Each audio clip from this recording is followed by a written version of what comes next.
Pessoal, nessa noite maravilhosa, na presença do Bob.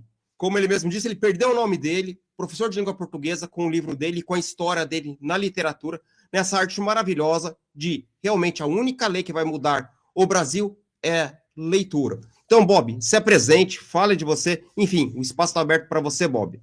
Boa noite a todos. Obrigado, Pavão. Obrigado à rádio que abraçou a causa e me trouxe aqui. Sou professor há 15 anos, aqui em São José dos Campos, professor de língua portuguesa e literatura.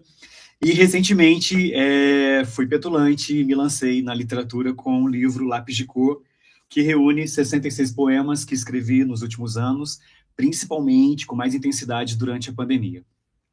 E, Bob, fala para mim, você me citou que você, desde a sua da sua infância, você já tem esse contato com a literatura, com a leitura, você escreveu livro, você pode trazer isso pra gente, para o pessoal que está assistindo? O meu primeiro contato com o universo das palavras foi com uma revistinha do Cebolinha. Cebolinha? Isso, minha mãe me presenteou com essa revistinha, eu devia ter uns 4 ou 5 anos, e ali já começava a contar histórias a partir das figuras, porque eu não era alfabetizado ainda, mas ali foi o meu início. Depois, com a alfabetização, fui para Monteiro Lobato, no sítio Pica-Pau Amarelo, a série Vagalume, certo. E eu tive o privilégio de ter excelentes professores de português. A professora Fátima, que foi minha professora da 5ª até a 8ª série, e a professora Tereza Osório, do meu ensino médio. Então, elas colaboraram muito. Eu sou professor de língua portuguesa, graças também a essas grandes mulheres. E a professora Fátima, durante Fundamental, ela nos desafiava a escrever histórias, escrever livros mesmo, como trabalho escolar. E aí eu trouxe alguns aqui para a gente trocar umas ideias e mostrar um pouquinho esse baú do Bob. Por exemplo, tem um livro aqui que eu fiz na 7ª série, que é O Rei Sol e os 9 Ministros. Naquela época, Plutão ainda era planeta, por isso 9. Então é um livrinho de poemas rimados, são quadras. A ilustração também foi feita por mim. Então, começa por aí. E aí, esse contato com as palavras, cada vez mais aprimorando, gostando de brincar com as palavras, foi me conduzindo para a vocação, para as letras. Eu, no ensino médio, eu achava que eu ia ser jornalista, por conta dessa facilidade com a comunicação. Mas aí apareceu letras, apareceu sala de aula, me apaixonei pelo ofício de ser professor, e estou aí, até hoje. Bob, você falou uma coisa muito interessante. Eu gostaria de fazer uma pergunta. Você falou da questão que teve 2 professoras que realmente te incentivaram a entrar no universo da literatura. Sim. E você também falou brincar com as palavras. Você, como professor hoje, o que você pode trazer para as pessoas da questão da importância de um professor e, entre aspas, brincar com as palavras para a pessoa se enveredar para esse universo da literatura? A língua portuguesa, a aula de português, geralmente a gente tem esse estigma de que é aula chata, porque é aula de gramática. E eu acho que como professor a gente tem esse desafio de realmente conquistar os alunos com aulas mais lúdicas, com projetos e apresentar o universo das palavras não como regras a serem cumpridas, mas como possibilidades. Eu penso que a palavra é uma possibilidade e isso dá força, isso dá poder, isso dá oportunidade para o aluno. O aluno tem que entender, o aluno tem que perceber que o idioma que ele utiliza, que a língua que ele usa é o que vai colaborar para a construção da sua identidade, é o que vai colaborar para a sua inserção na sociedade, culturalmente falando. Então, o idioma, a língua materna, ela é importantíssima, porque ela revela quem a gente é. E apresentar isso para os alunos, por meio da literatura, por meio de textos, faz com que ele tenha vontade de aprender e aprimorar cada vez mais, sem ter que ficar memorizando regras como tipos de sujeito, objeto direto, objeto indireto. Língua é muito mais do que isso. Certo. A língua é um instrumento, a língua é um organismo. A língua é um organismo, e quem mantém esse organismo é o falante. Então, entendi. O aluno, ele precisa saber que ele tem nas suas mãos a língua que vai lhe permitir comunicar, investigar, ser no mundo. Ser no mundo. Isto, ser no mundo.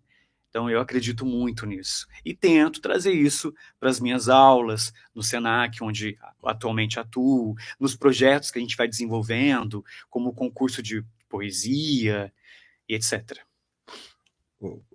Bob, você falou a questão do Senac, que você tem projetos no Senac. Você pode trazer para a gente a importância do Senac ou de um outro órgão na questão de fomentar a cultura e fomentar também o ser no mundo das crianças, dos adolescentes, do jovem, enfim, dos idosos também. Como que esses órgãos podem ajudar a fomentar isso para as pessoas? O Senac, ele possibilita, né? Então, ele utiliza os recursos, ele permite que o professor ouse e abre esse espaço para a gente poder desenvolver projetos.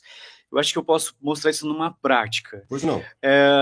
Recentemente, nós inauguramos lá no Senac a Academia Senac de Letras. E a sede é na biblioteca mesmo aqui do Senac. E a partir dessa academia, a gente vai desenvolvendo concursos de poesia com temáticas. Por exemplo, com apoio da biblioteca, a bibliotecária, os meus amigos ali são grandes parceiros. Em 2023, a gente lançou É Claro que a Vida é Boa, uma homenagem a Vinícius de Moraes. Certo. E aí fizemos um concurso de poesias que falassem sobre a vida, a importância da vida, a potência da vida, os contrastes da vida, e selecionamos uma antologia e fizemos o livro. Os alunos puderam ter uma tarde de autógrafos, apresentar, declamar seus poemas. Então foi um momento muito bacana, com sarau, com música, e isso foi em 2023. O ano passado, nós fizemos um projeto chamado Aiçu. Aiçu, em Tupi-Guarani, significa amor. Foi um projeto para homenagear os povos originários. Então, aconteceu ali na semana de abril, entre 19, que é o Dia dos Povos Originários. E aí, dentro desse grande projeto Aiçu, também fizemos um concurso de poesia. E os alunos e funcionários, importante, os funcionários do Senac também participaram. Então, aqui nós temos poemas sobre a temática indígena, sobre a luta, sobre a importância dos povos originários, a sabedoria desses povos. Esse projeto foi em abril de 2024, aconteceu numa semana em abril, e aí ele repercutiu tão positivamente que nós fomos convidados para participar da FLIM, que foi a Festa Litero-Musical, que aconteceu em setembro. Então a gente estendeu o projeto até setembro, foi muito bacana, os alunos lá sendo prestigiados. Então eu tenho muito orgulho desses projetos. Paulo, quer fazer uma pergunta, Paulo? Muito boa noite a todos vocês aqui. O Sombra apareceu. Bob, dentro dessa característica que você estava falando, que me chamou a atenção, a construção de uma história, ela passa muito pelo domínio da língua portuguesa.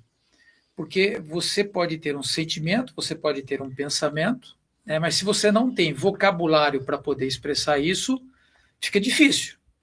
Né? E como que vocês estão trabalhando isso? Porque hoje em dia o ensino ele é muito criticado, né? Porque você tem muita gente que está saindo das escolas com uma dificuldade muito grande de ler e escrever, analfabetismo funcional. E como é que está essa questão nas escolas? Porque você está trabalhando essa parte de literatura nas escolas. Você tem enfrentado muita dificuldade? Como é que é essa questão? Bastante dificuldade, sim. Pergunta muito importante para esse momento, ainda mais pós-pandemia. Infelizmente, dados recentes comprovaram que perdemos 7 milhões de leitores no Brasil. Então, o Brasil é um país que lê menos. Isso é muito grave. Porque é por meio da leitura que a gente aprimora a escrita, por meio da leitura que a gente fica mais argumentativo, aprende novos vocabulários. Então, enfrento sim desafio, porque eu dou aula para o ensino médio, então tem uma garotada chegando de outras escolas, e não culpo os professores por isso, são várias camadas de culpa, acho que isso abre espaço para um outro podcast. Mas, realmente, déficit, prejuízo, não, eles não leem. Não tem o hábito de leitura. E aí o desafio é apresentar a literatura de forma que seja convincente. Então eu tento trabalhar o lúdico, o projeto, associando a leitura com algum produto final. Por exemplo, recentemente, com o 3º ano do ensino médio, eu trabalhei Dom Casmurro, do Machado de Assis. E aí, como trabalhar com essa garotada que não lê, e aí tem o desafio de ler Machado de Assis, que já é uma linguagem totalmente diferente da atual, porque é final do século XIX, e aí eu promovi o julgamento da Capitu. Uhum. Então, eles tinham que pegar trechos do livro. Eu convidei, né, o projeto era dividir a turma em advogados de defesa e advogados de acusação, e por meio de trechos do livro, eles tinham que defender ou acusar a Capitu. Então a gente fez uma simulação de audiências jurídicas, aconteceu até na biblioteca, no espaço. E aí os advogados tinham que apresentar, com provas do livro, se a Capitu traiu ou não o Bentinho, né, que é o grande enigma, né? E foi muito bacana. Então, ainda que o aluno não tenha lido o livro todo, ele teve acesso a alguns capítulos, ele teve acesso à linguagem machadiana, isso para mim já é uma vantagem. Um outro trabalho que fiz recentemente foi com o primeiro ano do ensino médio, por meio do livro Quarto de Despejo, Diário de uma Favelada, da Carolina Maria de Jesus. Obra importantíssima, cobrada em vestibulares. Os alunos tinham que pegar alguns episódios desse diário e trazer para as redes sociais, como se a Carolina Maria de Jesus estivesse viva e estivesse postando, ao invés de escrever no seu diário, postando por meio de memes, por meio de posts, por meio de GIFs, como se ela tivesse uma rede social, traduzindo para a linguagem da internet. Foi bacana também. Os alunos tiveram acesso, alguns leram o livro todo, outros não, mas pelo menos conheceram a obra, conheceram a escritora. Então eu tento, nas minhas aulas de literatura, inserir literatura clássica, literatura contemporânea, por meio de trabalhos, por meio de projetos, sejam eles individuais ou coletivos, para estimular, para verificar a possibilidade dele querer ler o livro depois. Tem um projeto legal também, que eu acabei de lembrar, eu levo, às vezes, os alunos para a cozinha do Senac. O nome da oficina é Sabores da Literatura. Então eu pego trechos de clássicos em que há algum ingrediente ou um prato típico. A gente faz a leitura, estuda a obra e vai para a cozinha preparar o alimento. Dom Casmurro. Tem um episódio que a Capitu recusa uma cocada. Ela não quer porque ela tá brava com o Bentinho. O Bentinho compra cocada para ela porque ela adora cocada. E a cocada no século XIX não era feita com leite condensado porque não existia leite condensado. Era feita com base de rapadura. Então eu peguei uma receita do século XIX de cocada, a gente fez a leitura desse episódio e a gente foi à cozinha preparar. Então a gente comeu a cocada que a Capitu recusou. Então é isso. A gente é desafiador, mas tem que fazer acontecer. A leitura, ela tem que acontecer de alguma maneira. Ela tem que chegar de alguma maneira a esses adolescentes. E dentro desses trabalhos que você coloca, essa forma lúdica que você acaba trazendo ações, porque a literatura por si só, ler um livro é um ato bem passivo, né? Sim. É um ato bem passivo. Você está ali sozinho e está lendo e nada mais acontece. Quando você transporta a literatura para ações práticas, como você está colocando aí, você percebe que o aluno ele muda a forma com que ele lida com os livros. Isso tem demonstrado um resultado positivo. Como você colocou aí o caso da Capitu, do julgamento, que eu acho que é um negócio muito legal, muito bacana. Qual foi a receptividade dos alunos? Porque você teve 2 grupos de advogados, mas você também teve o júri, deve ter tido o pessoal que ficou lá, a plateia, tudo mais. Conta para nós como que foi a receptividade dos alunos. A maior dificuldade foi com os advogados de acusação. Como foi difícil eles manipularem, porque eles tiveram que manipular um pouco os textos para poder acusar, porque o livro em nenhum momento diz que ela traiu. Fica subentendido no narrador que é o Bentinho. Então já é uma narração tendenciosa, não é um narrador neutro, é o suposto traído que está narrando. Então ele vai narrar pelo ponto de vista, pelo viés dele. Então, para acusar, os advogados tiveram mais trabalho. E em várias audiências, a Capitu foi inocentada, porque não havia provas, não havia evidências da traição dela. E isso eles perceberam na prática. Eles perceberam realmente ali durante o julgamento. Isso acabou estimulando, alguns vieram depois falar comigo, Bob, estou lendo agora o livro todo, fiquei interessado.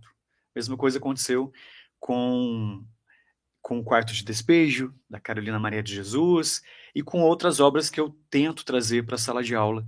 Então, 1 ou 2, para mim, já é um grande feito, né? No meio de quantos, 1 ou 2? Exato. Quer dizer, você tem aqueles alunos que provavelmente acabam lendo, Sim. mas não fala nada, né? Não vai chegar para você e falar assim, professor, estou lendo aí, pá, beleza, legal. Sim. Mas de 2, no meio de uma turma de quantos, mais ou menos? Só para a gente ter uma noção assim, de dados, assim, para... Atualmente no Senac nós temos 240 alunos, aproximadamente. Mas você fez esse trabalho, por exemplo, com quantos alunos? 40, 80 ali. Que participaram efetivamente ali do trabalho, né? Isso, desse trabalho. Exatamente. Desses 40 a 82 se posicionaram. 2, 3, né? E aqueles que não me falaram de repente, mas uns fazem questão de falar, Bob, tô gostando do livro, rapaz. Então, tô lendo aí, que legal, fico feliz. E estimulo cada vez mais, porque é a chave realmente do sucesso para a comunicação, para a oratória, para a escrita, é a leitura. É a leitura. Bob, você citou uma coisa interessante, que eu acho muito interessante a gente trazer para o momento que nós estamos vivendo, momento pós-pandêmico. Você citou o momento pandêmico e o pós-pandêmico. Para você, hoje, qual é o papel do professor? Você citou que você fez várias atividades. Mas qual é o papel de um professor hoje, ou professora na sala de aula, na questão pós-pandêmico? Como que ele tem que lidar, porque nós perdemos 7 milhões aí de leitores, como que o professor pode lidar nessa situação para fazer o aluno enxergar a importância, além das palavras, além das letras do livro? A importância de um livro. É. A importância de um livro como instrumento social. Como eu disse no início, é o ser no mundo, consciência cidadã. É a leitura, é a sala de aula, é o professor de sociologia, professor de história, geografia, química, todas as áreas do conhecimento. Sempre na coletividade. Todos esses trabalhos que eu tenho apresentado para vocês, eles só acontecem na coletividade. Certo. Eu estou aqui nessa entrevista e agradeço, mas tem toda uma equipe que me ajuda. Eu não sou sozinho. Então, meus parceiros, meus colegas, professores de todas as áreas... Manda um abraço para eles aí, agradece eles aí. Com certeza, vão assistir, estão assistindo, né? Professor de matemática, se eu falar os nomes aqui, eu vou me perder, mas todos os meus colegas, eles colaboram muito para que as coisas aconteçam, né? Então, acho que essa parceria em equipe precisa ser ressaltada. Bob não é um professor sozinho, solitário, não. Tem uma equipe de coordenação também, tem uma gestão que colabora, que ajuda, que permite, que dá recursos para que essa dificuldade pós-pandêmica seja amenizada, para que esse prejuízo pós-pandêmico seja amenizado. Ainda temos os efeitos, ainda sofremos. A pandemia já foi há 5 anos, né? 5 anos de pandemia, mas ainda há efeitos. Certo. E agora com a proibição do celular em sala de aula, isso triplicou ainda mais o desafio do professor, em termos de criatividade, de elaboração didática, de aula que seja interativa, atrativa. Então, o professor, claro que ele precisa ser muito bem valorizado, acho que é certo. Bem óbvio essa fala. Uhum. Tenho o privilégio de trabalhar numa escola que me permite, porque tem recursos, mas infelizmente, se a gente pensar em escola pública, nem todas têm, verdade. Acho que a grande maioria não tem esses recursos, então tem muito mais dificuldade, então é importante também ressaltar isso, mas acredito nesse papel do professor como um entusiasta. Acho que o professor não pode perder o entusiasmo, porque senão o adolescente já muitas vezes não tem entusiasmo. Não tem mesmo. Se o professor perde, aí a aula não acontece, e aí a mística do conhecimento não acontece, o sagrado não acontece, que é o conhecimento, que é libertador. Ô Bob, você falou uma coisa muito interessante nos momentos antes, que você citou que você, com a sua equipe, tiveram aquela ideia de pegar para os alunos, falar assim, vamos colocar isso como se fosse um GIF, na mídia social, enfim, porque hoje a mídia social faz parte do nosso cotidiano. Para você, como que foi isso? Como que os alunos interagiram com isso? Como é que você conseguiu lidar com isso? Como é que você conseguiu colocar isso em prática? Estava pronto já. Quando eu propus, como os alunos já estão online há bastante tempo, né? E eles dominam bastante, nossa, as plataformas, então para eles foi uma brincadeira, foi divertido. O trabalho foi realmente ler os episódios ali do Quarto de Despejo, entender quem é Carolina Maria de Jesus, para poder traduzir ali Certo. para as redes sociais. Mas trabalhar com rede social com essa garotada é mais fácil. Mais fácil. Eles já estão online, já estão conectados. Né? O que a gente precisa muito como educação, como educadores, é ensinar como trabalhar lá, como sobreviver lá. Que acho que é o papel da educação também, a educação digital. Como se portar na internet, como evitar fake news, como evitar o discurso de ódio e outros problemas que acabam surgindo ali nas plataformas digitais por conta, muitas vezes, de uma ignorância, de falta de instrução. Então, acho que é importante melhorar esse comportamento nas redes sociais. Então, você citou um papel crucial para um educador. Porque o educador não é só ensinar a ler e escrever. O educador, ele tem a função também de fazer o cidadão se colocar como cidadão real, como um munícipe real, como você falou, um ser no mundo. Sim, com direitos e deveres. Com direitos e deveres. Exatamente, direitos e deveres. Porque hoje está meu direito, mas o dever, onde está? Exato, tem que ter responsabilidade. Então esse é o papel também da escola, como formadora de cidadãos. Paulo, tem alguma pergunta? Tem aqui uma pergunta da galera aqui, Davi Nunes. Deixa eu só dar uma boa noite para a galera que está chegando aqui. Davi Nunes está dando boa noite aqui. Henrique Sanches, boa noite. Lidiane Saraiva também está dando boa noite aqui. O Davi Nunes ele fala o seguinte: Bob, o quanto você acredita que o ato de contar e ler histórias ajuda no desenvolvimento psicológico de uma criança ou adolescente? Acha que personagens fictícios podem ser mentores para a vida real? Uau! Linda pergunta. Sim, linda e desafiadora. Posso responder? Deve. Sim. De que maneira? De maneira substancial. Substancial, sim. A vida imita a arte e vice-versa. A arte imita a vida. Acho que vem bem ao encontro do meu livro, O Lápis de Cor, que o título é sugestivo, é metafórico, não é? Lápis de cor porque as palavras podem colorir, as palavras podem dar novas cores para a vida.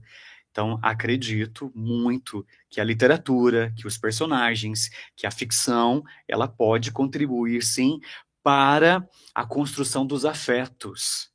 Inclusive, esse é o tema da minha dissertação de mestrado.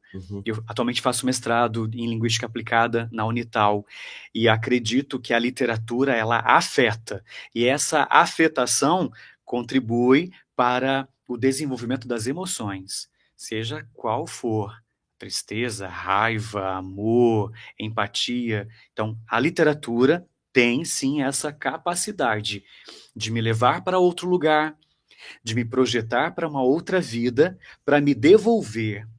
Quando você pega um livro e lê, quando você entra num outro universo, quando você convive por um tempo com outros personagens, é para que você, quando fechar o livro, encerrar a leitura, volte para cá, para a realidade, transformado. Nenhuma leitura vai te deixar ileso, ninguém escapa de uma leitura. Uma leitura bem feita, obviamente, não rasa. Então, esse é um dos papéis fundamentais da literatura, te levar para outro lugar, para te devolver para a realidade diferente, transformado, com um novo ponto de vista, com outro aspecto, outro olhar sobre a própria vida. Isso é fantástico, esse papel da literatura. Além de ser evasivo também, a literatura permite que as suas emoções, elas vazem em forma de palavras. Assim como a escultura, a dança, a música, toda expressão artística, ela permite que nossas emoções e sentimentos se materializem de alguma forma. Eu prefiro a literatura porque é o meu campo onde eu tenho mais facilidade e amor, e a gente materializa sentimentos e emoções por meio de palavras. Então, não sei se consegui responder à altura da pergunta. Aí é o Davi Nunes que vai ter que dizer se respondeu a pergunta ou não, né? Porque a pergunta foi bem elaborada. Sávio Castro está dando boa noite, Viviana Lima. Boa noite, pessoal. Bob, parabéns pelo seu trabalho diferenciado. Aliás, você estava falando aí, Bob, eu estava observando aqui, você parecia um padre falando, tá? Aonde? Agora aqui? Ele parecia um sacerdócio, parecia um padre falando assim, nossa, parecia assim um sacerdote, que na verdade, ser professora, para mim também é um sacerdócio, né? Sim. Você tem que estar vocacionado para aquilo ali e fazer com unhas e dentes, com fé, com coragem e tudo mais, né? Ok. Dentro dessa característica que você colocou na formação dos personagens, eu estou vendo que você tem um monte de livro aí e tudo mais, né? Sim. Você começou a escrever já... Você é jovem, mas você é mais jovem ainda, certo? Como que você elabora os personagens? Como é que você faz isso daí? Você se vê na posição daquela pessoa, né? Então, por exemplo, vou supor lá que você está fazendo um livro, tem 4 personagens. Uhum. Então, cada hora você se posiciona naqueles 4 personagens. Ou você olha para aqueles personagens e fala assim, vou dar aquela característica, vou fazer isso, vou fazer aquilo. Entendeu? Como é que funciona isso para você? Como funcionar? Porque atualmente eu não escrevo romances, eu não escrevo contos, é mais poesia. É mais poesia. Existe um projeto de uma ficção fantasia aí, eu até converso com os alunos, mas eu não tenho tempo para escrever. Um dia ele vai nascer, essa ficção fantasia. O Reino de Tuia, inclusive esse é o nome, o Reino de Tuia. Mas, que eu me lembre, quando eu escrevi esses trabalhos escolares, eu me via nos protagonistas. Nos protagonistas. Que eram narradores também. Então, narração em primeira pessoa. Era o que me facilitava. Então, eu me transformava num personagem para poder viver novas experiências, já que a literatura permite. Então, me lembro, na 6ª, na 7ª série, na 8ª série, que eu aproveitava que a professora pedia esse trabalho, então eu me transformava. Nesse daqui, por exemplo, Ó Céus, Ó Vida, Ó Azar, que eu entreguei na 8ª série, inclusive eu dedico o livro para as professoras Fátima e Tereza. Fátima do Fundamental e Tereza do Médio. Elas são realmente fundamentais. Eu sou o Rafael. Ele é o protagonista, um garotinho de 11 anos. Então é uma história de uma família azarada. É uma comédia. Ó Céus, Ó Vida, Ó Azar. Isso, a família Os Azarenos. Esse é o sobrenome. A família Os Azarenos. E aí o Rafael, que é o caçula, ele que narra. E aí a cada capítulo é um episódio bastante nonsense, assim, é maluco. Mas é engraçado. Eu me lembro de ter me divertido muito fazendo. E é isso que é legal. Acho que esse é o papel do professor. Dar trabalhos que façam com que o aluno brinque. Porque quando é divertido, deixa de ser uma tarefa, deixa de ser um trabalho, porque é uma diversão. E aí o aprendizado acontece. Quando é divertido, o aprendizado acontece. Tem que ser divertido, tem que dar prazer, tem que sentir satisfação ali ao fazer. Então, o que eu me lembro era assim, eu me via no protagonista que narrava, ok? Agora, com relação aos poemas, que acontecem muitas vezes de madrugada, por algum acontecimento da minha vida, ou por alguma palavra que alguém me disse, e aquela palavra ficou ali no meu cérebro, no meu inconsciente, aí eles vão nascendo. Tem poemas que nascem em meia hora. Tem poemas que são mais lapidadinhos, aí demora alguns dias para serem produzidos. Mas foi assim que aconteceu com esta obra. Caramba, fiquei emocionado. Fiquei emocionado, de verdade, me emocionou. Porque, Bob, você trouxe 2 vertentes interessantíssimas. Primeiro, no momento que você escreveu esses livros, quando você tinha uma certa idade, jovem, já é jovem, como o Paulo falou, mais jovem ainda. E agora, nesse momento, o lápis de cor, que tanto é que você dedicou para suas 2 professoras, né? Sim, na dedicatória fiz questão. E elas sabem. Elas sabem? Sabem, elas estão vivas. Nossa, que legal! E são minhas amigas. São minhas amigas. Então, parabéns! Eu dei de presente para elas, elas sabem, elas conhecem. Então você autografou para cada uma delas? Com certeza. Olha que coisa linda. Fiz questão. Pessoal, olha a importância. Um professor reconhecendo o trabalho de outros professores. Imagina um professor sendo reconhecido por um outro professor. A importância de reconhecer essa classe. O professor tem que ser muito valorizado, não só financeiramente, mas no reconhecimento de si. Isso é muito importante, pessoal. E Lápis de Cor, posso falar um pouquinho da obra? À vontade. Lápis de Cor, o título Lápis de Cor, é o nome de um poema que está aqui, um homônimo, né, mesmo nome, que foi uma homenagem a um aluno que já se foi, e na ocasião, quando aconteceu, eu escrevi esse poema em homenagem a ele. Inclusive os pais ficaram muito contentes, felizes com essa homenagem. Os pais sabem da existência do livro, e eu gostaria de declamar o poema para quem está nos assistindo, quem está nos ouvindo. Lápis de cor.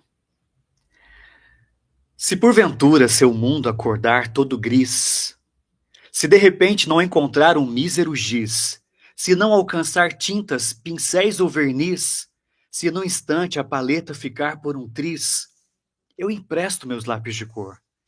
Não tenho todas as cores de que precisa, mas se eu menosprezar a sua dor, que diferença farei para que não desista? Reconhecer que precisa de ajuda não é estimular a vã dependência. É derramar na vida o suor da luta. É colorir o mundo com resistência. É o poema que foi feito em 2021, durante ali a pandemia. Foi muito bacana, eu traduzi o que estava sentindo em palavras. Foi ele que deu origem a um livro. E aí eu tomei coragem. Quando eu postei nas redes sociais na ocasião, muitos compartilharam, elogiaram. Caramba, Bob, lança um livro, Bob. Você escreve tão bem. Ah, será? E aí eu fui tomando coragem, e aí nasceu o projeto Lápis de Cor, que tem 66 poemas aqui, escritos durante toda a minha vida. Fui tirando da gaveta alguns, modificando com algumas palavras, e aí nasceu o Lápis de Cor, porque eu acredito que todos os poemas têm essa função de colorir. Mostra na câmera para nós aí, a capa dele. De emprestar. E é assim na vida, eu acredito. Reconhecer que precisa de ajuda não é uma dependência, não, é coragem. É coragem. E muitas vezes eu não tenho todas as cores de que preciso. Então, acho que essa humildade, esse pedir ajuda, pode salvar alguém, pode salvar vidas. Então, eu empresto para vocês os meus lápis de cor, vocês emprestam de vocês, e assim a gente vai colorindo a vida, vai trocando e vai se salvando. Parece um tanto ideológico, sonhador, mas eu acredito nisso, que isso acontece, que é possível. E a literatura faz esse papel. Bob, posso te falar uma coisa? Primeiro, parabéns pelo que você falou. Posso pegar o livro rapidinho? Por favor. Eu vou mostrar aqui, mas eu vou devolver para o Bob o livro. Bob, como é que faz para as pessoas, primeiro, te localizar nas redes sociais e, se possível, adquirir esse livro? E qual editora você também publicou o livro? Vamos lá. Para me achar nas redes sociais é @bob.robertoluiz, tanto no Facebook, no Instagram. E para adquirir o livro, no site da Editora Telha. Se você acessar o meu Instagram, lá na bio tem o link. Mostra aí, professor Bob. O link. Como é que é? @bob. @bob.robertoluiz.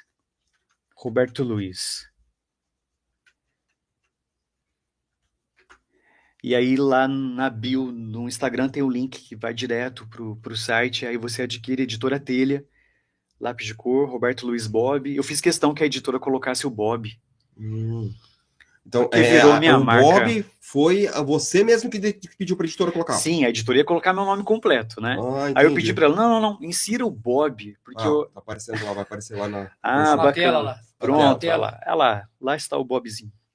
E com esse... Como é que é a boina, virou a marca também. Registrada. Sim, alguns alunos às vezes usam.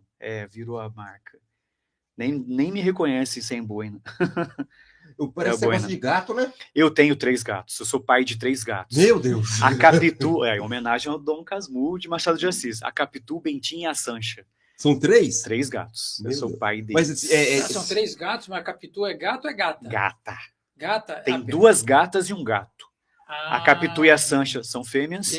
E o Bentinho é o... Qual que é o mais brincalhão macho dos 3? A Capitu é brincalhona. Olha que da Capitu hora. é sapeca. Mas o grudento é o Bentinho. Onde eu É a vou... alegria da casa, né? Sim. Eles apareceram na pandemia. Olha, Como aconteceu com muitas famílias. Muitas legal. pessoas adotaram pets durante a pandemia e desenvolveram a arte, assim Uhum. como eu escrevi poemas. Tem uma pergunta aqui, Sim, vamos voltar aqui aos comentários, né? ok. A Viviana Lima colocou o seguinte: que alegria poder conviver com essa fonte de sabedoria e conhecimentos, um verdadeiro mundo que deve ser explorado por todos, né? A Jaqueline está dando boa noite, parabéns. A Davi Nunes, Bob, como sempre, respondendo com maestria, aproveitando aqui para pedir um abraço para Thier. Abraço para Thier, Thier é a filha dele, Davi. Davi foi meu aluno. Pois é, eu já sou ex-professor de paz. Parabéns. Davi foi meu aluno na ETEP. Maravilhoso, maravilhoso, maravilhoso. E Jaqueline fazendo aniversário hoje. Parabéns, Jaque.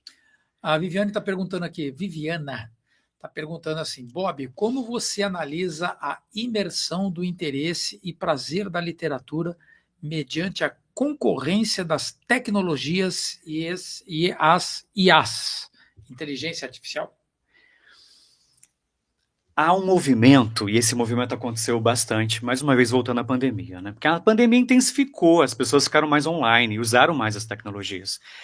Mas a produção de poesia lá na internet, de postagens. Muitos autores começaram pela internet, inclusive recentemente. Uhum. Posso citar aqui o AK Poeta, que é famoso, que é o João Dordelém. Então, muitos escritores começaram a produzir posts, escreverem poemas lá, e aí as pessoas começaram a curtir na internet. Quando souberam que tinha livros, recorriam ao livro.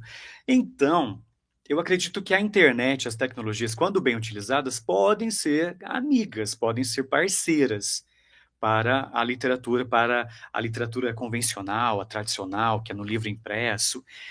Então, não vejo como inimiga.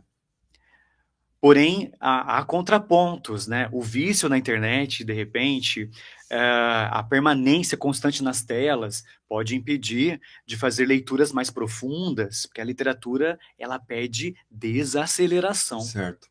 A literatura pede. Uma leitura não é um ato acelerado, não pode ser. É uma pausa. É uma pausa. E essa desaceleração, ela não acontece lá, né? Nas redes sociais. Pelo contrário, no universo virtual é cada vez mais veloz. Então, eu acho que esse contraponto pode ser realmente um empecilho, um obstáculo. Mas, bem utilizado, pode ser uma boa ferramenta. Uma dando a mão para a outra. Assim como o cinema também é. Quantas obras literárias não foram adaptadas ou inspiradas no cinema? E aí, depois que as pessoas iam ver o filme e sabiam que tinha livro daquele filme, quantas não recorreram depois à literatura? E vice-versa. Eu acho que dá para fazer parcerias. Quadrinhos, HQ, quantas adaptações de clássicos em histórias em quadrinhos colaboraram para que as pessoas chegassem aos clássicos e assim por diante. Precisa, sim, de um movimento para ressignificar esse processo na internet, para encontrar nos meios digitais, para encontrar no mundo virtual portais para o acesso à literatura. Eu acho que isso é possível. Pouco explorado, acredito eu, mas dá para a gente trabalhar. Você que trabalha com adolescentes, você tocou no assunto aí sobre quadrinhos. Eu lembro que, na minha época, a gente usou Cebolinha, Cascão, Sim, né? Turma da Mônica. A Turma da Mônica, Pato Donald, né? E tinha um monte lá de quadrinhos e tudo mais. É lógico que já é uma faixa etária um pouco antes dos adolescentes, ali 14, né? Mais de 10 anos, 12 anos. Existem essas ferramentas dentro da escola, dentro da literatura, que vocês estão trabalhando com esse formato? Ou você já observou que determinados grupinhos, porque os adolescentes, é todo em bando, né? Sim. Anda tudo em bando, Sim, né? sim. Não muda nada, né? Só muda a época, muda a coisa, mas todo mundo anda em bando. Sim. Tem a turminha dos quadrinhos? Mangá. Sim, na sim. base tudo igual, né? Com certeza. Existem aqueles leitores de mangás. Na verdade, o que acontece para a vida do ser humano, tudo é um contar de histórias. Então, o ser humano, ele busca por histórias que possam fazer com que ele pense, como você colocou, que ele possa se aproximar das emoções, se identificar com as emoções, se identificar com padrões, se identificar com a própria vida dele. É assim que a gente, ser humano. Então, o meio é só uma forma de você contar uma história, né? Exatamente. Então, esses quadrinhos, continua aí. Mangá, existem os alunos que curtem, gostam. E quando eu conto para eles que eu comecei a minha vida, quando eu estreiei no Universo das Palavras com uma revistinha do Cebolinha, eles relatam também que começaram, muitos leram Turma da Mônica. Então, Maurício de Souza, Fantástico. maravilhoso, maravilhoso. Sou fã Qual de o Maurício personagem de que Souza. você mais gosta? Cebolinha. É o Cebolinha? Muitas vezes eu vou com a camiseta do Cebolinha na escola. Planos infalíveis. Gosto muito do Cebolinha. Por conta dessa memória afetiva. Entendi. Tudo começou lá. Ele com o Louco. Eu estive nos estúdios do Maurício de Souza, numas férias aí anos anteriores, e realmente o universo é bem lúdico. Então, quando eu conto para eles que eu comecei com quadrinhos, Turma da Mônica, eles também. Então, a Turma da Mônica atravessa gerações. Né? Então, para os adolescentes, é mais um mangá. Dificilmente eles leem outros quadrinhos, como Mickey, Pato Donald ou Turma da Mônica. E a gente tenta, de vez em quando, explorar isso. Tem uma galera hoje que gosta bastante de RPG. Sabe, os jogos de RPG, que também é uma forma de contar histórias. Não é? Com os dados, né? Até pedir para alguns alunos criarem lá uma oficina. Também quero participar, outros professores também querem, porque é um universo que dá para explorar bastante várias habilidades, como a contação de histórias, criar personagens fictícios. Então a gente tem que trabalhar e explorar esse universo lúdico. Bob, eu queria voltar um pouquinho anterior a essa pergunta que o Paulo fez. Você falou uma questão muito interessante, que hoje nós estamos na internet, que é tudo a milhão, a velocidade é milhão. Sim. Aí você falou que a questão do livro, a pessoa tem que dar uma desacelerada para ela conseguir entrar no universo do livro, ler o livro com calma, com tranquilidade. Juntamente essa desacelerada, eu gostaria que o Bob trouxesse para as pessoas que estão assistindo a questão também do ambiente que ela vai ler o livro. A questão de música, a questão de barulho, como que a pessoa pode, além de desacelerar, descontaminar o ambiente para ler tranquilamente o livro. Você pode trazer isso para o pessoal que está assistindo a gente? Com certeza. Dicas, técnicas de leitura. É importante. Ler é uma experiência sensorial. Então ela vai passar pela visão, pelo tato, pelo olfato. O livro tem cheiro, pelo olfato. E as palavras também podem transmitir o olfato, o cheiro. Audição, que quando a gente lê existe uma voz interna, que é a nossa própria voz lendo, ou quando a gente lê em voz alta, que também é uma ótima técnica para quem não consegue se concentrar muito. Ler em voz alta, inclusive gravar a sua leitura para você se ouvir depois, isso facilita até na oratória, para quem quer aprimorar a fala. Então, ambiente, sempre tranquilo, uma luz nem muito forte, também não pode ser uma penumbra, senão a gente vai dormir. Nunca deitar para ler, porque quando a gente deita, o cérebro entende que é para dormir, então a gente já começa a desconectar e não consegue se concentrar. Então, geralmente, uma posição mais sentada, numa poltrona, confortável, uma luz bacana, tentar estar num ambiente com menos ruído possível. Alguns gostam de colocar uma música de fundo, depende muito do que você vai ler, para também não te atrapalhar. Uma musiquinha ambiente, eu acho que tudo isso colabora, já que é uma experiência sensorial. E é terapêutico também, né? Existem muitas técnicas, muitos psicólogos que utilizam a literatura como terapia, né? Tanto para escrever o que você está sentindo, quanto também para fazer essa leitura. Como o Bob falou que é terapêutico, e tem que nós somos auditivo, visual e sinestésico, então vamos trazer para ele aqui na parte do tato, para ele segurar o livro para ele de presente. E eu vou autografar para o Bob esse livro. Vou pedir para você abrir, que esse livro você tem que abrir, é para você de presente. Tem uma experiência aqui, tem que abrir o livro. Muito obrigado, Pavão. Mas que livro que você entregou aí? Ele vai mostrar. Depois que ele abrir, ele vai mostrar e eu vou autografar para ele. Mas que é isso? Que é isso? Já jogou. Você jogou um livro ali. Já ganhei um livro aqui. Peraí que estou com dificuldade. Dá uma caneta para mim, Paulo? Estou com dificuldade para abrir. Pronto. As canetas sumiram daqui. Calma aí que eu vou ali pegar uma caneta, já volto. Enquanto Bob, vai mostrando aí para o pessoal, respondendo a pergunta do Paulo. Olha o livro que eu ganhei. Casamento Manual Prático, Amor da Decisão, publicado pela editora Filos, do meu querido Ismael, meu querido amigo Ismael Tavernário Filho. Tá aí para o Paulo. O Paulo vai buscar a caneta. E tá aí para o Bob. Bob, esse livro é seu. Muito obrigado. De coração. Obrigado. O amor é decisão. Sim, nós temos que Forte. decidir amar. Isso é uma decisão. E já trago também de timão para vocês aqui. Esse aqui eu ganhei do meu querido Joel Guido num sorteio aqui nas Y3. Joel, está aqui o que você me deu de presente. Agora eu vou fotografar para o Bob. Por favor. Como ele falou que ele perdeu o nome dele, que agora é Bob. Sim, é Bob. Aproveitando aí que enquanto você está autografando, vou ler mais alguns comentários aqui, né? Cristiane Andrade, boa noite, maravilhoso. FM11. Só Deus sabe o que significa dizer FM11, mas tudo bem, né? Espetacular, professor Bob. Cristiane Andrade, perfeito, gigante, Bob. Cristiane Andrade é amiga e filha da professora Fátima, a minha professora de português. Legal. A Viviane já está fazendo propaganda aqui, @bob.robertoluiz. Está aí, já colocamos na tela também. Valeu, Vivi. A Vera Lúcia, Batalha de Siqueira Renda. Oi, Bob, que lindo, poesia pura. Minha orientadora de mestrado. E Nicolas Gabriel. Fala, professor, boa noite. Já de início digo, que entrevista boa. Tenho um questionamento. Vamos lá. Como posso fazer para me desvencilhar os meus pensamentos e a minha arte de mim? Parar de criar os desabafos. Como parar de criar desabafos? Desvencilhar. Agora vamos traduzir aqui. Vamos. Nicolas é meu aluno do ensino médio. Tem um questionamento. Como posso desvencilhar os meus personagens e a minha arte de mim? Ou seja, entendi. Né?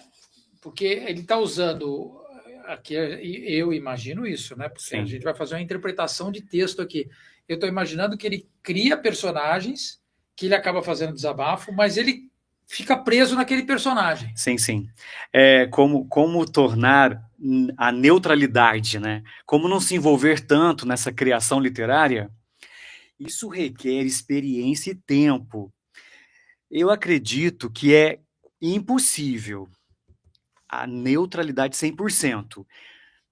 Porque quando você escreve, você é o sujeito. Então, ao escolher as palavras, ao criar os personagens, ao criar o texto, ele vai passar por você. Então, a subjetividade, ela vai ser impossível de ser neutralizada, porque nós não somos uma máquina. Compreende, Nicolas? Com o tempo, a gente pode, com a experiência nessa criação literária, a gente vai tomando o poder de ser um deus, porque o narrador ele passa a ser um deus, né? O criador. E aí você acaba tendo mais domínio sobre as suas criaturas, ok? Mas mesmo assim, Nicolas, em algum momento vai escapar um desabafo. E nenhum problema, não estou enxergando problema nisso, Nicolas. Mesmo porque é um problema entre você e seus personagens. O leitor nem vai perceber. O leitor nem vai saber. Isso é um bastidor. Isso aí é um segredo. É um segredo seu como criador e dos personagens. Não vejo problema em ter os seus desabafos. Mas, com o tempo, com a experiência como escritor, você vai criando técnicas, elaborando maneiras de aparecer menos nas suas criações. Menos. Mas jamais, é meu ponto de vista, jamais o escritor vai desaparecer das suas criações. Ele estará lá, de alguma maneira. Tá aí respondido. Professor Tiago Portillo. Está aqui, está autografado. Parabéns pelo seu trabalho. Está autografado. Obrigado, Tiagão. Está autografado, pessoal. Obrigado. Como o Paulo perguntou, é Casamento Manual Prático o nome do livro. Tá aí, ó. O Amor é Decisão. Isso. Muito obrigado. Bob, posso complementar uma coisa que você falou? Sim. É interessante. O nome do seu aluno é? Nicolas. É interessante a pergunta que o Nicolas fez, porque tem um estudo, eu não vou lembrar o nome certo, mas é igual quando um pintor ele vai pintar uma obra. Ele sempre vai ter aquele traço, ele não vai conseguir mudar aquele traço. Então, todo artista, independente da área, ele tem uma linha que ele segue. Na gramática, tem uma linha que a gente segue que vai ser como se fosse a impressão digital do autor. Ele não consegue escapar daquela impressão digital. Entendeu? Então, assim, nós, como autores, eu também sou autor, a gente deixa a nossa marca. Nós podemos ir nos filtrando, por assim dizer, e saindo um pouco da história. Mas completamente não dá. A gente não consegue ser completamente da história. A gente sempre vai deixar a nossa marca, a nossa impressão digital. E como o Bob falou, isso não é problema não. Manda Nenhum ver problema. e já era. Segue. Exatamente, nenhum problema. E tem um detalhe também com relação a essa parte de artística, vamos assim dizer, né? Você pode pegar alguns artistas que eles acabam abraçando determinados personagens e às vezes nem é ele que cria. Ele simplesmente estuda aquele perfil psicológico para ele poder dar uma vida àquele personagem. E muitas vezes ele acaba trazendo aquele personagem para a vida dele. Sim. Né? E às vezes fica marcado, né? O que acontece? Cria outro personagem para pagar o outro. Exato. E olha que interessante. Vai criando um personagem para matar o outro. Isso. E Paulo, quando o leitor conhece o personagem, o leitor vai criar outro personagem. Porque é outra interpretação. O autor pensou no personagem e criou. O leitor, ele vai interpretar. Por isso, quando você diz que a leitura é um ato passivo, eu fiquei meio assim, porque é e não é. Porque o leitor, ele precisa imaginar. Então, você pode estar estático aqui, ó, paradinho. Mas aqui dentro, não. Sim. Então, é essa atividade. A imaginação, a inventividade, a criatividade, os afetos, porque a literatura nos afeta. O leitor, ele vai criar vai interpretar esse personagem e, de repente, vai criar outro, diferente do original que o autor pretendia. E tudo bem. E aí, é o texto ganhando vida. Cada leitor vai ter a sua leitura, a sua interpretação, porque depende das suas vivências, depende das suas experiências, depende do seu repertório sociocultural, repertório de mundo, não é? E isso é fantástico, é como se a leitura e a literatura, elas não se repetissem nunca. E até quando você relê um texto. Você descobre outras coisas. Exatamente. O poema também. Você lê um poema e ficou lá divagando, quando você relê aquele poema, você vai, olha, eu não percebi esse verso aqui, e assim por diante. É uma atividade constante. Você sabe que quando eu falei passivo, é no sentido que é um ato único. Você está ali, você não vai interagir com ninguém, porque senão você não consegue ler. Né? Sim. Mas isso daí que você colocou da interpretação. Né? Uma vez eu estava conversando com um cara, ele pintava alguns quadros, e ele fez um quadro e tinha uma figura, um cara assim, uma perna, né, sangrando, bem expressiva, coisa e tal, não sei o que tem. Aí ele estava com uma face, coisa e tal, não sei o que tem. E aí o pessoal chegava ali, via o quadro assim, e o pessoal falava assim, mas olha, a expressão dele está desse jeito, a expressão dele está daquele jeito, coisa. Aí vinha outro, assim, não, está desse jeito, coisa e tal, não sei o que tem. Eu falei assim, quando você pintou nesse quadro, o que você pensou? Eu falei assim, o cara está sentindo dor. Pronto. A outra interpretação, que o cara estava lutando, mesmo sem ter a perna, que o outro, assim, ele estava numa atitude contemplativa, esperando alguma coisa, não sei o que tem, ele estava vendo o horror da violência, da guerra. Aí o artista falou assim, não, eu só queria pintar o cara sentindo dor. Somente. Porque a interpretação, Isso. é lógico que toda obra artística, toda obra, não só obra artística, mas toda obra literária, que também pode ser artística, Sim. você quer traduzir um pensamento, você quer colocar um pensamento ali, uma visão, e você quer trazer com que o leitor chegue naquela visão lá. Mas a situação de vida daquela pessoa, se ela está alegre, se ela está triste, se ela pensa de um jeito, se ela pensa de outro, ela vai fazer a própria interpretação dela. Interfere. Sem dúvida, tudo, né? Sem dúvida. Isso aconteceu com Carlos Drummond de Andrade. Tem um poema famoso dele que é: no meio do caminho tinha uma pedra no meio do caminho. Um dia perguntaram para ele o que significa essa pedra, e ele respondeu simplesmente: pedra. Eu queria escrever um poema sobre pedra. E existem várias interpretações para esse poema de que havia um obstáculo, de que havia um problema, de que havia algo me impedindo de viver, e ele só queria escrever que tinha uma pedra no meio do caminho. É incrível isso, né? Por isso que o leitor é um sujeito ativo. Bob, você falou para mim, voltando uma parte anterior, para a gente deixar bem, que você falou assim, eu quero levar tudo. Então, já no que você falou que queria levar tudo, você pode trazer para a gente a sua redação que foi para o Jornal Vale Paraibano? Sim, posso. Que essa redação tem que ser falada aqui. A data, enfim. Sim, sim. Professora Tereza Osório, foi minha professora de português no ensino médio, um dia pediu para que a gente fizesse uma redação, tema livre, e naquele dia eu não estava muito bem e fiz uma carta para Deus, o desabafo de um filho. Escrevi, entreguei, e aí, alguns dias depois, ela chegou na sala de aula com a cópia de um editorial de jornal e distribuiu para a sala. A gente ia trabalhar aquele texto. Quando chegou em minhas mãos, era a minha redação, que havia sido publicada num sábado, no dia 9 de maio de 1998. E aí o jornal Vale Paraibano, que atualmente é o Vale, né? Vale. Publicou a minha redação. Eu estava no 3º ano do ensino médio. E isso daqui marcou minha vida. Marcou minha vida. Eu já tinha um editorial, olha isso. Já achava, nossa, você é jornalista. Eu já tenho até um editorial publicado, enfim. Olha que contribuição dessa professora, né? Porque ela não me perguntou, ela não disse que ia fazer isso. Ela teve essa sensibilidade, viu que o texto estava legal e publicou. Né? Bob, você pode falar de novo o nome da professora que publicou? Professora Tereza Osório. Mostra de novo na tela, Bob, pra gente a questão do... Bob, é possível você colocar isso no seu Instagram para o pessoal ler? Eu não sei se é possível. Sim, eu acho que eu até coloquei, mas eu coloco de novo. Coloquei num TBT aí há bastante tempo, mas eu coloco novamente.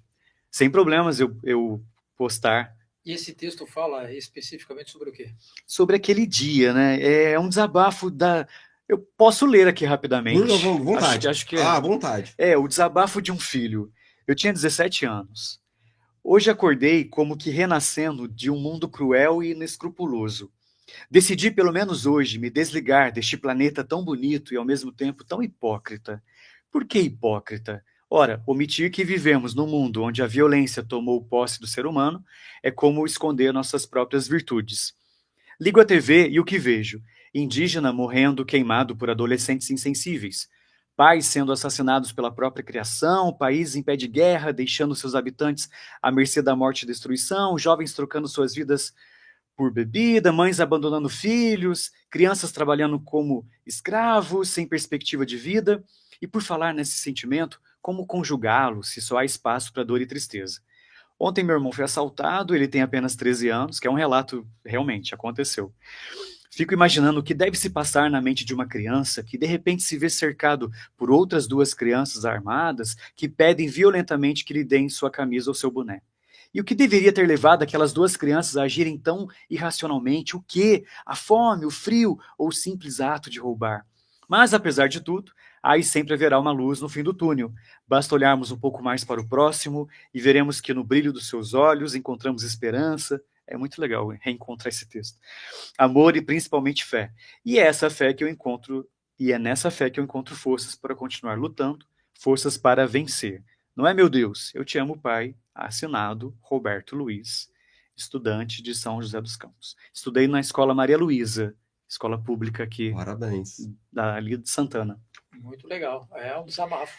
Né? Foi um desabafo. E entrou para a história, porque a partir daqui, e a partir dos livros que eu criei quando adolescente, criança, eu fui ali fazendo o meu projeto de vida. O que vai ser de mim depois do ensino médio? E ali despertou a vontade de trabalhar com comunicação, de trabalhar com palavras. Não tinha ainda muito definido que eu ia ser professor, mas aconteceu e não me imagino, não me vejo fazendo outra coisa senão sendo professor. Parabéns. Paulo, posso pedir só um minutinho aqui para mostrar um negócio aqui? Pessoal, eu quero mostrar para vocês. Tem que ser na rádio do... Rádio não, agora é TV Web, né, Paulo? Web TV. Mostrar para os senhores aqui, ó. Uma das minhas músicas, das minhas 16 músicas registradas, está aqui, ó. O certificado de registro autoral. Como eu falei, na rádio, TV, web, com o Paulo aqui. No programa da Elo, está aqui, ó, a minha música registrada, pessoal. Pode procurar que essa música é minha, juntamente na rádio do... Rádio não, TV Web do Paulo. Paulo, já deu 8 horas, Paulo. Já deu 8 horas. Só vou fazer uma pergunta aqui para você, né? Você só compõe, não canta. Pode mostrar aí, Paulo, pode mostrar. Não, você só compõe e não canta, né? Não canta. Pessoal, se eu for cantar, ainda bem que pela televisão, pela Web TV, não vem tomate e não vem ovo. Porque senão eu tava perdido. Eu componho música. Essa aí é minha, tá registrada na mão do Paulo, mas eu só componho. E essa daqui, compositor, songwriter. Que compositor e songwriter. O nome da música é Da Aviação ao Tropeiro. Sim, posso explicar o porquê, Paulo, rapidinho? Pode, da aviação. Deve, não só pode, como deve. Pessoal, essa música aqui não foi a primeira que eu fiz, foi a última que eu fiz, porém foi a primeira a ser registrada. Porque essa música aqui é em homenagem a um grande amigo meu, que é... Enfim, é um grande amigo meu, que eu tive a honra de ser o ghostwriter do livro dele.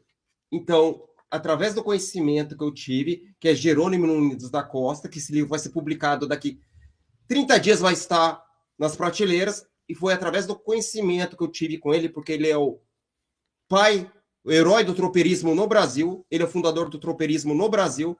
Aí eu fui o ghostwriter do livro dele e quis homenageá-lo com essa obra. Aí, então, eu fiz essa eu fico emocionado, essa música em homenagem a ele. Por isso que é do Tropeirismo Aviação. Porque como ele é da cidade, que é a capital nacional do tropeirismo, estamos na aviação em São José dos Campos, eu fiz essa música. Só que foi a primeira registrada, mas foi a última a ser escrita. Isso, depois nós vamos colocar aí, vamos botar, musicar isso daí, pegar um cantor. E o Paulo, pelo amor de Deus, não sei nada, Paulo. Vamos pegar um cantor para gravar ela realmente, tudo sim, mais, sim. E botar aqui, né? Tá aqui, pessoal. Musicaregistradas.com. Vale no Brasil e internacionalmente. Essa música é minha. Aqui tem aqui alguns comentários. Deixa eu colocar aqui, ó. Deixa eu ver aqui. Fabrício Machado, abraços, querido Bob. Tá? Vida Emilie Azabuja. Que lindo, Bob. Nossa, Vida. Vida. Minha aluna Vida. Aquela dificuldade aqui, ficar vendo um monte de luz aqui. Henrique Sanches, Bob, cheirar livro é bom demais. E no caso dos e-books, né? Tá tirando sarro aqui, né? A Lidiane Saraiva, desde adolescente já tinha o dom da escrita, que lindo. E o Nicolas Gabriel, ele fala assim: oi, Bob, sou eu de novo. Obrigado pela última resposta, mas tenho uma dúvida. Como você escolhe as leituras dos alunos? Exemplo, Alice no País das Maravilhas, Capitães de Areia e etc. Como que eu escolho? A linguagem, ela tem que ser acessível para a faixa etária. A questão de repertório, leituras que nos fazem pensar, refletir sobre questões existenciais ou questões sociais. É importante que a leitura contribua para a formação da cidadania e para o repertório sociocultural. Então, linguagem, tema, assunto e um texto que colabore para a escrita também, para o aprendizado de novas palavras, de vocabulário. Então, tudo isso acaba contribuindo. E também prazer. Então, precisa ser uma leitura que contribua para esse momento de lazer do leitor. Nem sempre eu acerto, porque também é uma escolha muito subjetiva, né? Bom, pode falar considerações finais aí. Tá, já estamos aqui já no final do programa, né? Deixa eu declamar um poema antes. Pode.